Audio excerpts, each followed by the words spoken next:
Moon Knight becomes you. Ba ba ba ba ba ba.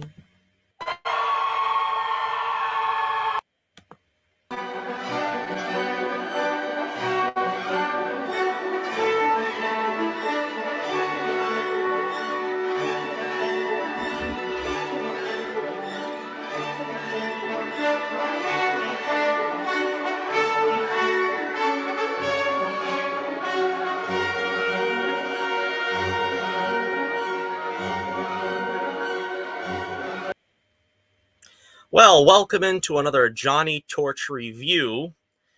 Today we're going to be taking a look at Moon Knight. I have to say it like that, Moon Knight.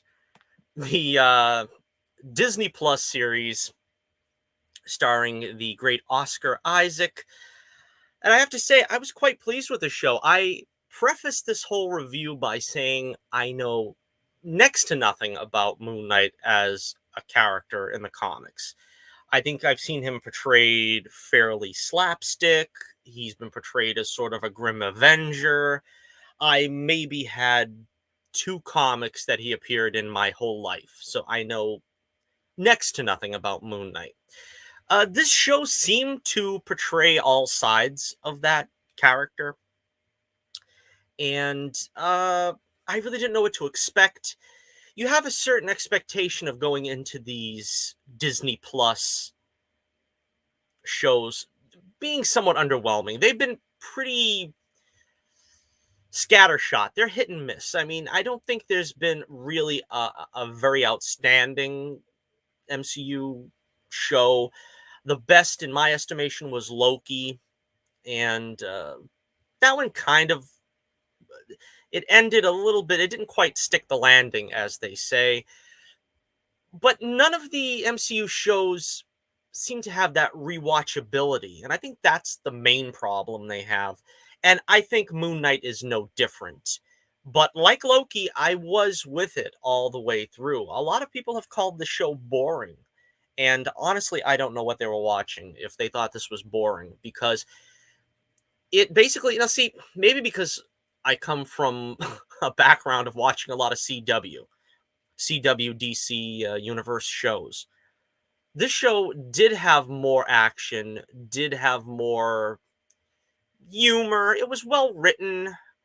I don't think it was all that in a bag of chips, but it did seem to it was well written. It did seem to have its story in mind and it knew what it was trying to do and it did it fairly well. So if you want the spoiler-free review, that's about it right there. I'm giving it a recommendation.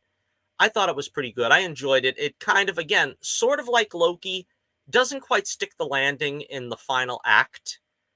But if you're willing to go with it, if you're willing to, greet it on its own terms, I think it's very enjoyable. I had a good time with it. All right, so with the non-spoiler portion out of the way, getting straight to the spoilers now.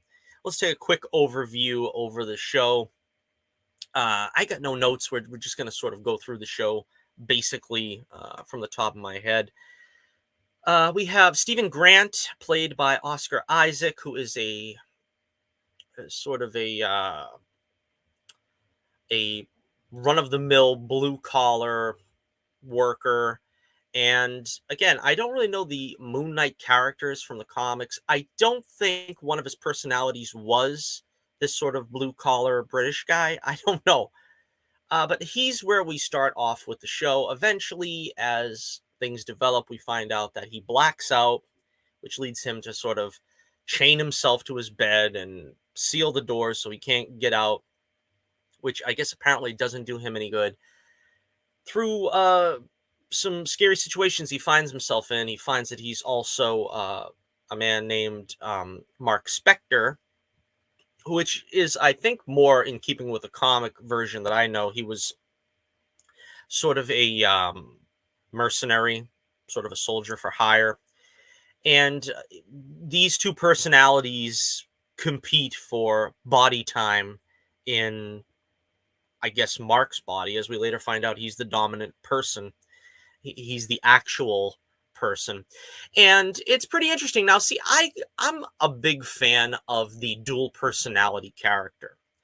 particularly in a hero. You have that conflicted dual personality. Of course, it goes no surprise to say that I'm a big fan of the Hulk. He's my favorite superhero, and that dual nature. There's the meek Bruce Banner, and then there's the savage Hulk. In the same way, we get sort of that here. We get the sort of Felix Unger in Steven, and we get sort of the, Oscar Madison by way of Dirty Harry in Mark.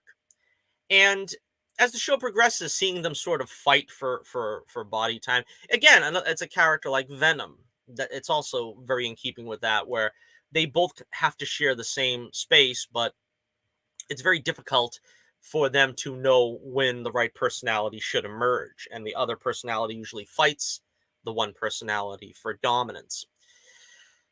In this case, also added to it is some Egyptian mysticism. Now, of course, as a born again Christian, this was the elephant in the room for me.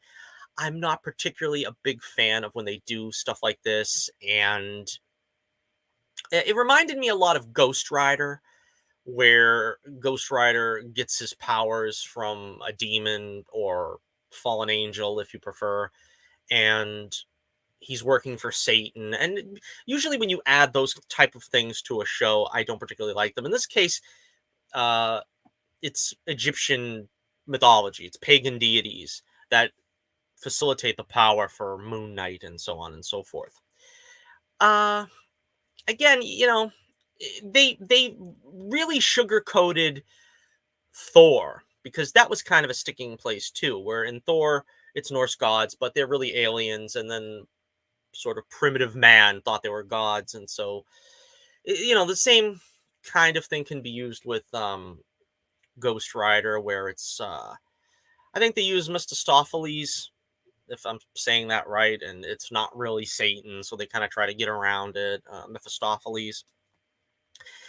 In this case, they don't really give any explanation of why these pagan deities exist, other than maybe they're also some kind of aliens on a different plane. My biggest fear for the show also was that it was going to get too wacky with these kind of things.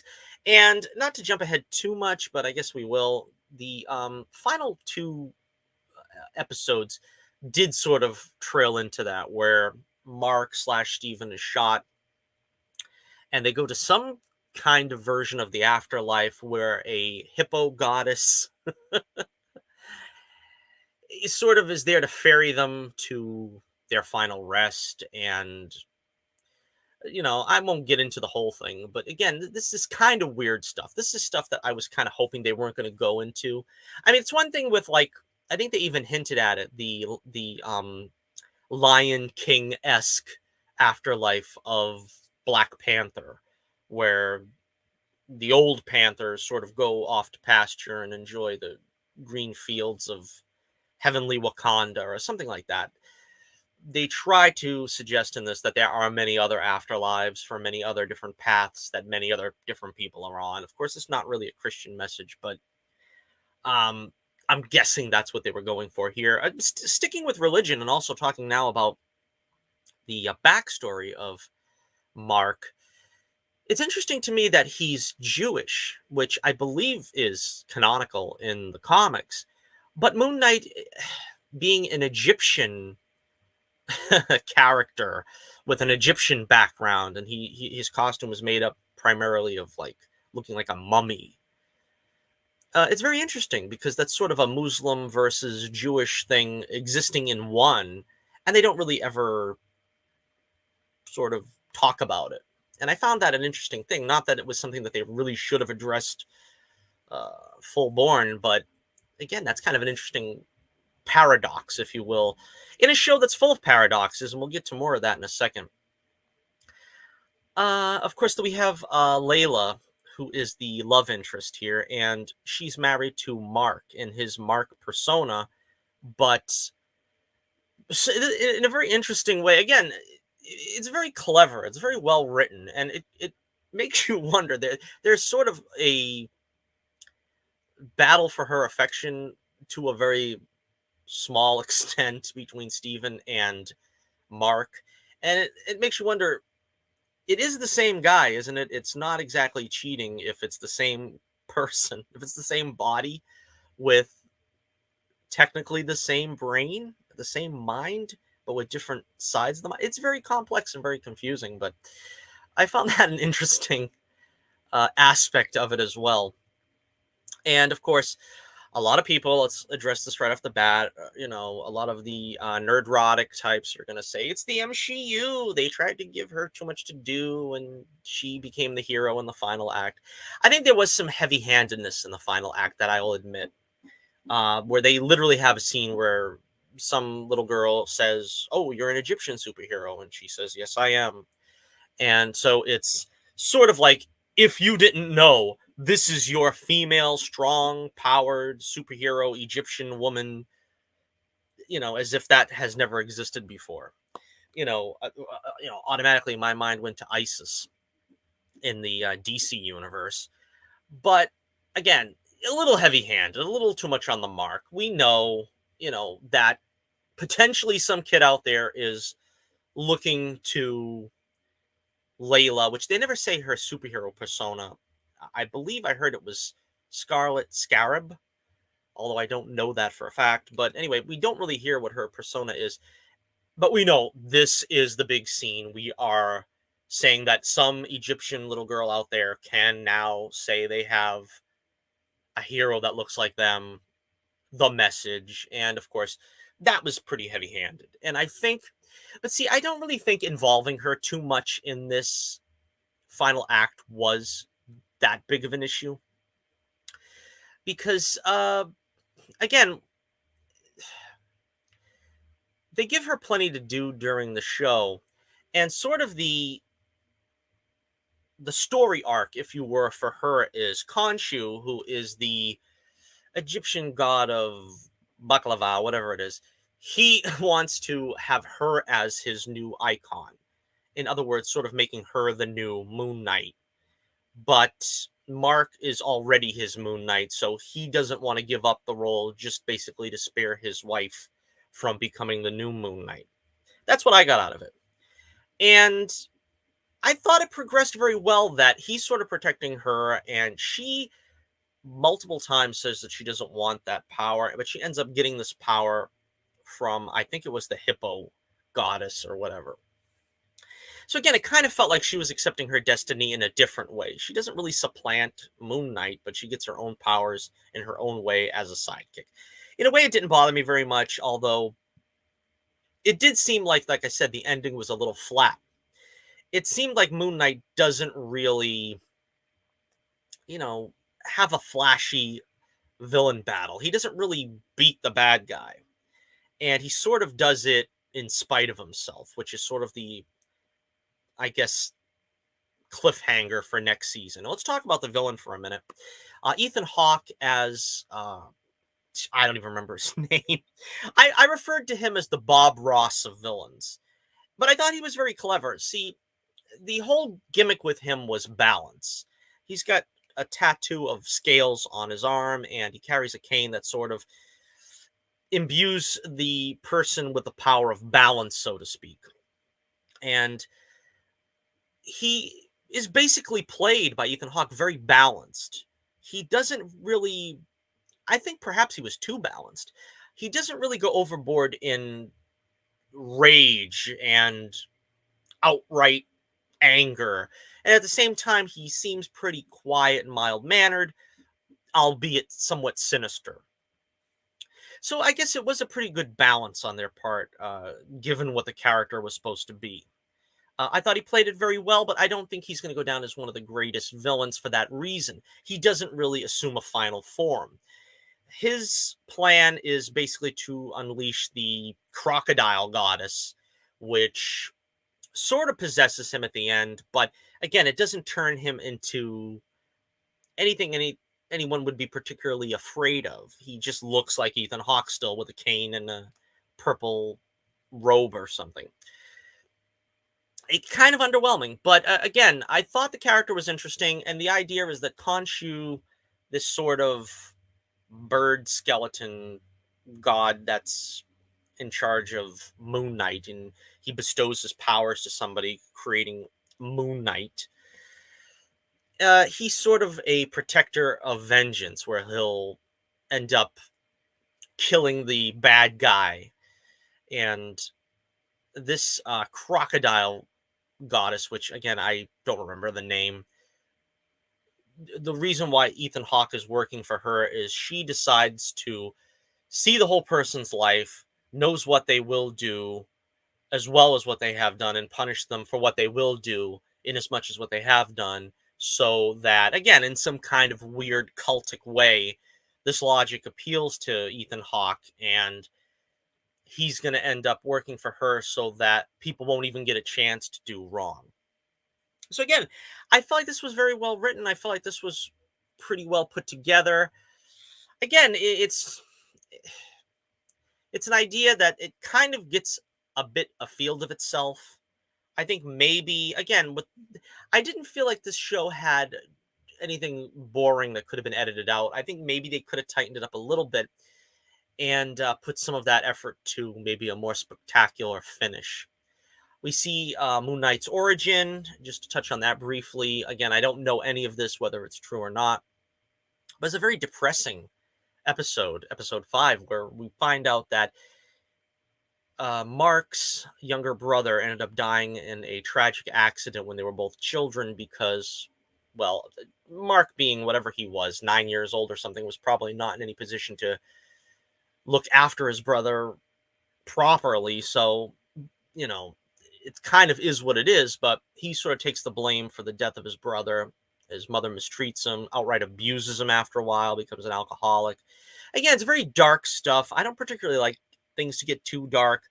If it's going to get this dark, they could have just suggested it without really going full steam ahead on it. Although, like I said, it wasn't, I don't think it was too unpleasant the way they couched it in sort of Mark and Steven are in sort of like a psychiatric hospital. They're looking through different doors and they're seeing sort of bits of their past. Mark has more to show because, of course, he's the dominant personality.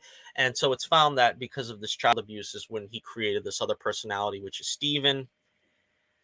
Again, it's something you have to invest in. I can see where this is not going to be everybody's cup of tea. In some aspects, I wasn't too crazy about it.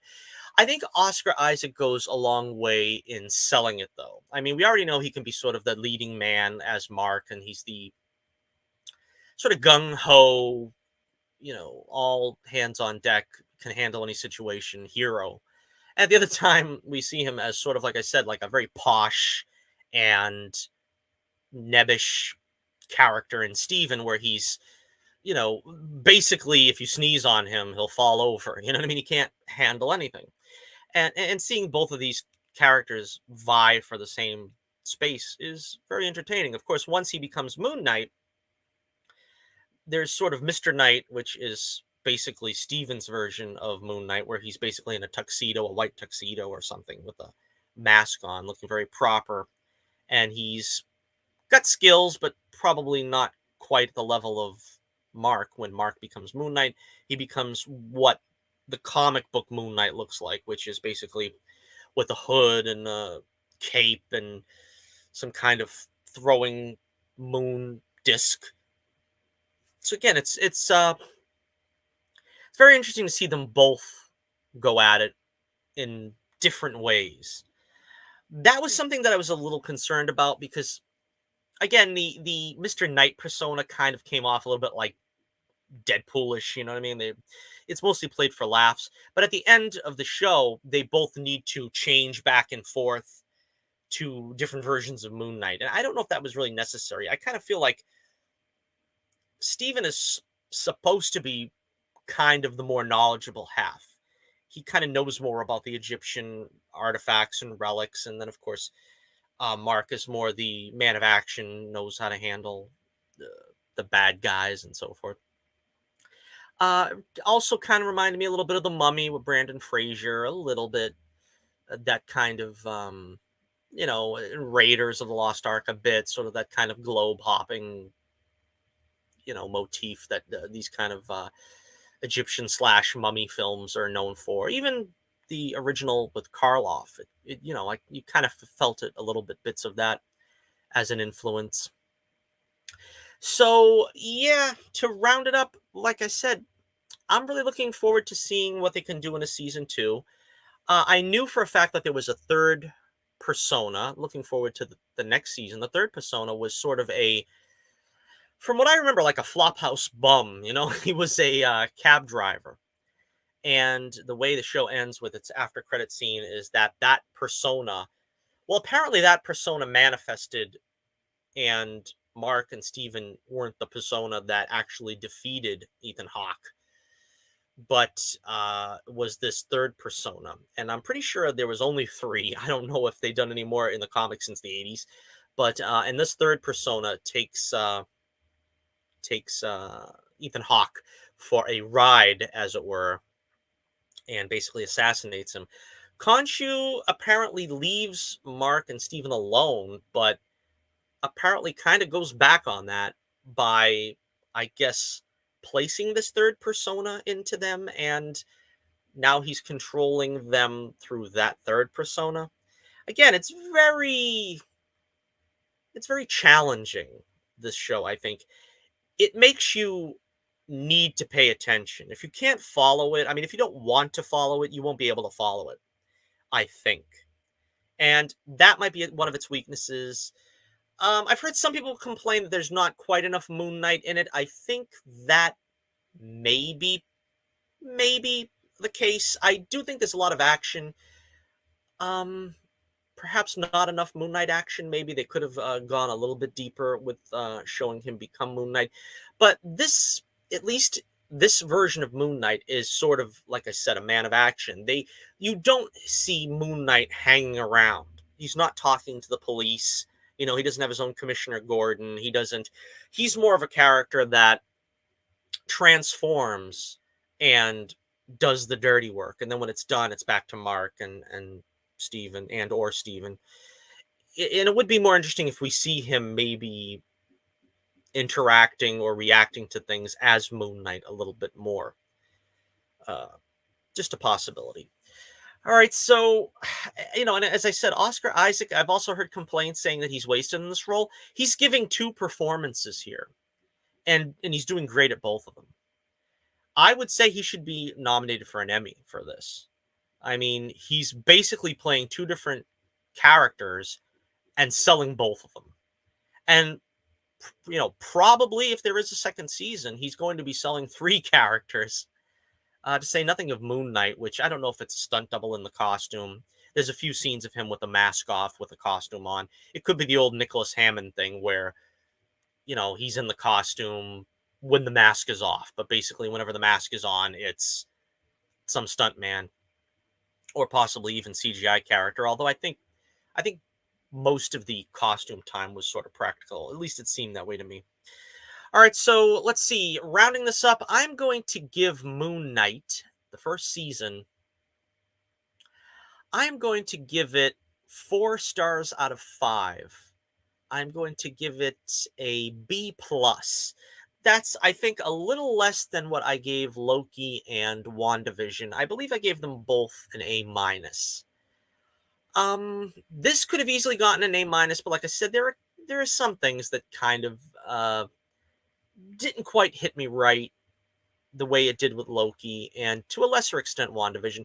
WandaVision, the problem with that show was I was with it when they were kind of doing the goofy stuff. It was fun to see, she's doing Dick Van Dyke Show and the Brady Bunch, but then when it came to the actual resolution of the show, I was a little more skeptical of how they were handling it. Loki was good, and again, at the end of the show, the whole thing trying to set up Kang and it becoming very talky and not really making much sense, that was basically only 2% of the show. The rest of the show was great. In this case, yeah, I would probably put it beneath both of them, where it kept me invested. I enjoyed it, but I don't know if I would actually, seek to sit through this again anytime soon. I mean, eventually nostalgia comes calling and you kind of want to check it out again, maybe. But like I said, the biggest problem the MCU has is not having the replayability. And I think that's a problem all across the board for numerous shows. I mean, I don't think any of the CW seasons are largely rewatchable. I mean, there's certain parts of seasons like go back to some of the early seasons of Arrow and Flash and Legends and Supergirl, and maybe the first season of Supergirl, maybe the first two seasons of Legends had something of worth. But you really wouldn't want to sit through the whole season. You really wouldn't want to sit through the whole show. Stuff like the Flash, the '90s version. That stuff to me, that's timeless, and I'll just go back to it again and again. A lot of the shows don't do that now, and I know a lot of people will say Daredevil. I went through Daredevil, the first two seasons twice, and I still am not a huge fan of them. I really hope, and of course the scuttlebutt on the street now is that there is going to be a Daredevil show on Disney Plus, which we'll talk more about that I think in a further news roundup. But even that, they can't make these shows quick and punchy and to the point and exciting and snappy. It always feels like it's being a little too long in the tooth. I don't know. If they stretch it out, they kind of take some highways and byways that could have got us to the point a little bit easier, and also step up the action a little bit more. In most cases, the action they it doesn't seem as exciting as if they had tried to do a feature film of this. I would think then we probably would have gotten the much punchier climax. All right, so there you have it. There's my Moon Knight review. Make sure you check my links in the description below. Make sure you hit like, share, and subscribe. Check out my other videos. We've got news roundups to tell us all about the upcoming adventures of Mark slash Steven slash whoever his next persona will be. I'm sure we'll cover that there. And until next we meet, this is Johnny Torch reminding you once again, keep the flame burning brightly, and I'll be with you again real soon.